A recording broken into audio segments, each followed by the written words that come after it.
श्री कृष्ण वंदे जगत गुरु। मैं कैलाश चंद्र शास्त्री एक बार फिर से आप सभी का अपने चैनल संस्कृत शिक्षा चैनल पर हार्दिक अभिनंदन करता हूं, स्वागत करता हूं।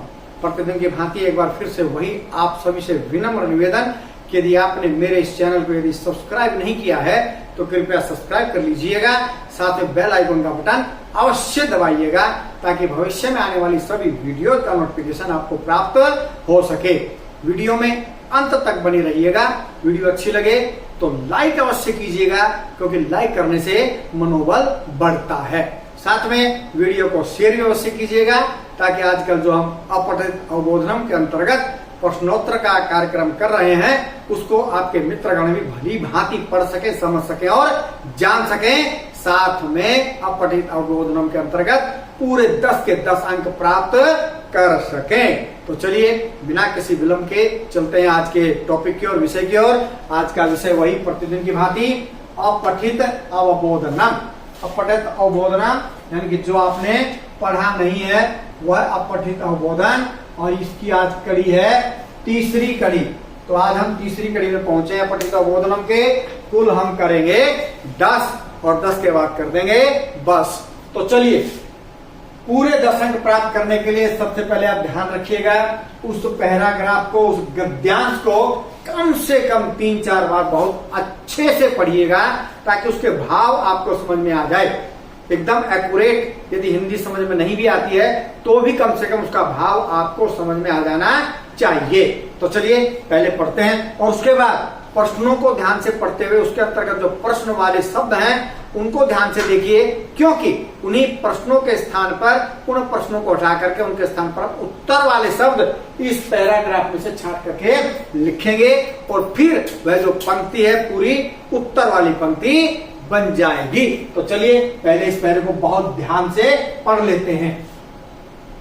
भारतस्य उत्तरे हिमालय नाम गिरिः अस्ति, पुरा हिमगिरौ ऋषीणाम आश्रमः आसन्, एकस्मिन् आश्रमे एकः मुनिः आवसत्, स आश्रमस्य कुलपतिः आसीत्। कुलपति वाइस चांसलर जिसको बोलते हैं।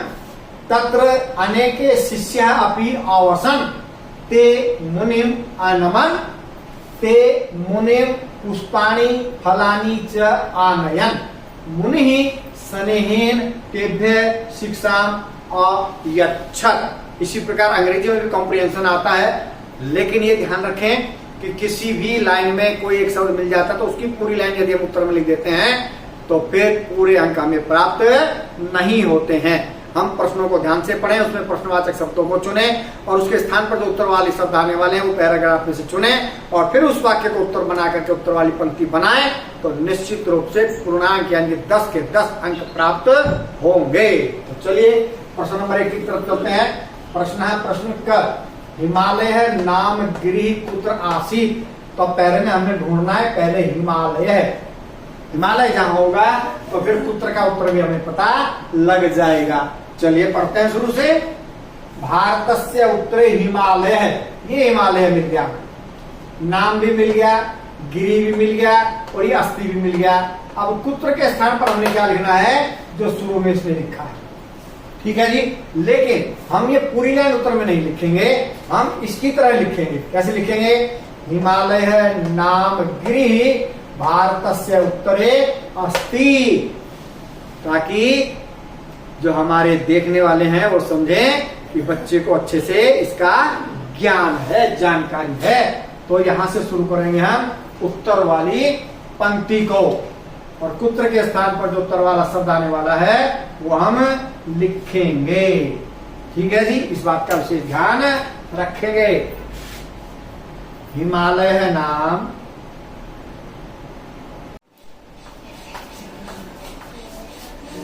हिमालय है नाम गिरिः, अब लिखेंगे भारतस्य उत्तरे।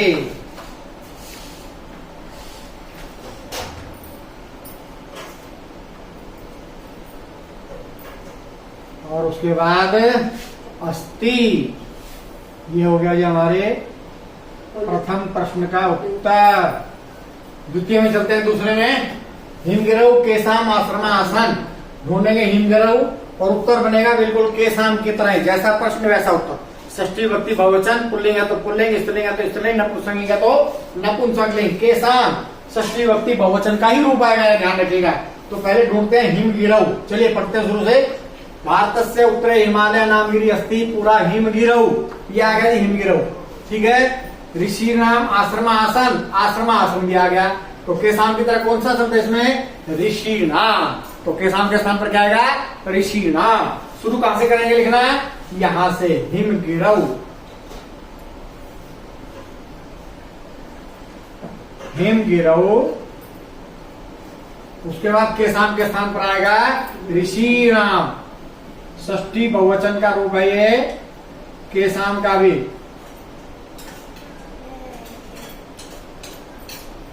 केशाम के स्थान पर आ गया ऋषि नाम, आश्रम आसन।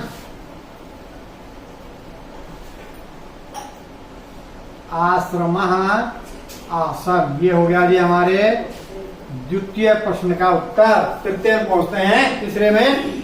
एक है मुनि कुत्र अवसत। तो मुनि देखते हैं, मुनि अवसत, अपने आप उत्तर मिलेगा। ढूंढते हैं। भारत से उत्तरे हिमालय नाम गिरी अस्ति पुरा हिमगिरऊ ऋषीणाम आश्रम आसन एकस्मिन् आश्रमे एक है मुनि अवसत। मुनि अवसत, ये आ गया जी मुनि अवसत, ठीक है। एक भी आ गया, तो क्या रह गया?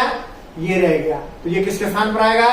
कुत्र के स्थान पर। लेकिन हम यहां से पंक्ति लिखना शुरू नहीं करेंगे, हम लिखेंगे कुत्र के स्थान पर इसको, ताकि देखने वालों को ये संज्ञान रहे, जानकारी रहे कि विद्यार्थी को अच्छी तरह आता है। उसने पूरी पंक्ति ऐसे ही नहीं लिख दी है। तो यहां से शुरू करेंगे हम। एक है मुनि, एक है मुनि। अब कुत्र के स्थान पर क्या लिखेंगे? एकस्मिन् आश्रमे।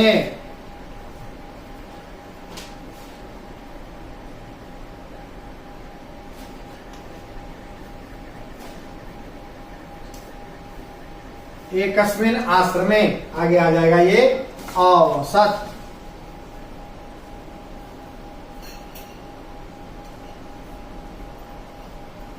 पूर्ण विराम आएगा अंत में उत्तर के। प्रश्न के प्रश्नवाचक चिन्ह क्वेश्चन मार्क आता है, तो यहाँ आएगा पूर्ण विराम। अगले प्रश्न में पहुंचते हैं। मुनि स्नेहे नीति पदों के विशेषण अस्ति। तो ये दो पद दे दिए, इन पदों में विशेषण पद क्या है? कल मैं बता रहा था आपको कि विशेषण आरंभ में आता है, लेकिन यहाँ पर विशेषण जो आरंभ में नहीं आया, बाद में आया है। अब इसके लिए हमें पता होना चाहिए कि कोई भी जो विशेष संज्ञा शब्द है उसकी विशेषता बताई जाती है। संज्ञा और सर्वनाम की विशेषता जहां प्रकट की जाए वही विशेषण होता है। तो यहाँ पर मुनि स्नेहेन, तो यहाँ पर मुनि जो है यह विशेष्य और स्नेहेन ये है यहाँ पर विशेषण। अच्छा बुरा, खाना पीना, रोना, ये तो क्रिया होती है। और जहां पर किसी प्रकार की अच्छाई बताई जाए, किसी प्रकार की बुराई बताई जाए, को खट्टा बताया जाए, मीठा बताया जाए, अच्छे से बताया जाए, प्यार से बताया जाए, दुख से कुछ बताया जाए, वो सारे क्या कहलाते हैं? विशेषण। तो यहाँ पर विशेषण क्या है? स्नेहेन। तो लिखेंगे हम यहाँ पर अत्र। अत्र मतलब यहाँ, फिर लिखेंगे स्नेहेन, और फिर ये लिख देंगे विशेषणम अस्ति।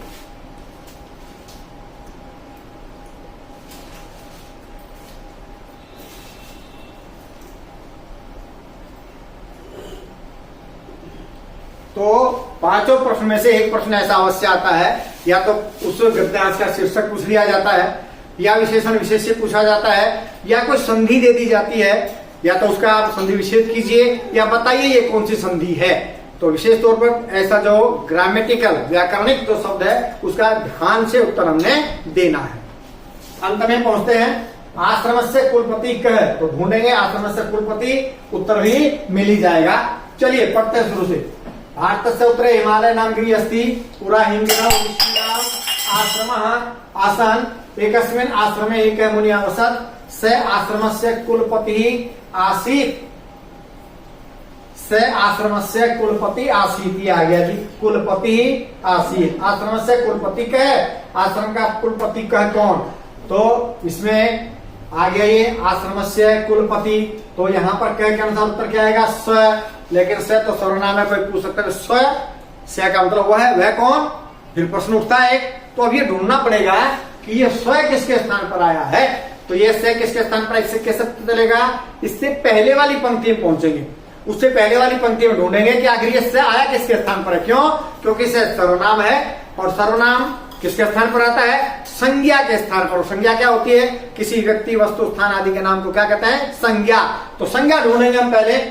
तो संज्ञा इससे पहली पंक्ति में आइए, एकस्मिन् आश्रमे एक मुनि अवसर। ये जो मुनि है इसके स्थान पर आया स, तो इसलिए यहां पर कह के स्थान पर हम क्या लिखेंगे? मुनि। तो आश्रमस्य कुलपति,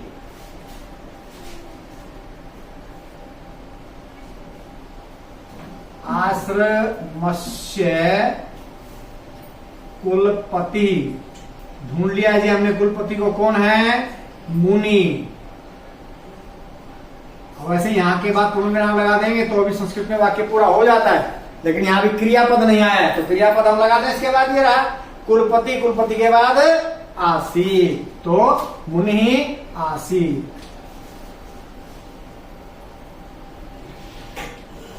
तो ये पद्यांश में से, गद्यांश में से हमने प्रश्नों के उत्तर छांट लिए हैं। बहुत सावधानी से छांटने हैं। आशा करता हूं आपको समझ में आ गया होगा। अगर नहीं आया है तो संस्कृत शिक्षा चैनल के साथ बने रहिए। आज तो अभी हमने केवल तीसरा ही वीडियो बनाया अपठित अवबोधनम पर। हम कुल बनाने वाले हैं 10, और जब तक पहुंचेंगे 10 तक, तब तक आशा करता हूं आपको अच्छे से समझ में आ जाएगा। नहीं आएगा तो फिर से पिछली जो वीडियोज हैं 2-3-4 बार आप देखेंगे तो निश्चित रूप आपको समझ में आएगा और आप पूरे 10 के 10 अंक प्राप्त कर सकेंगे।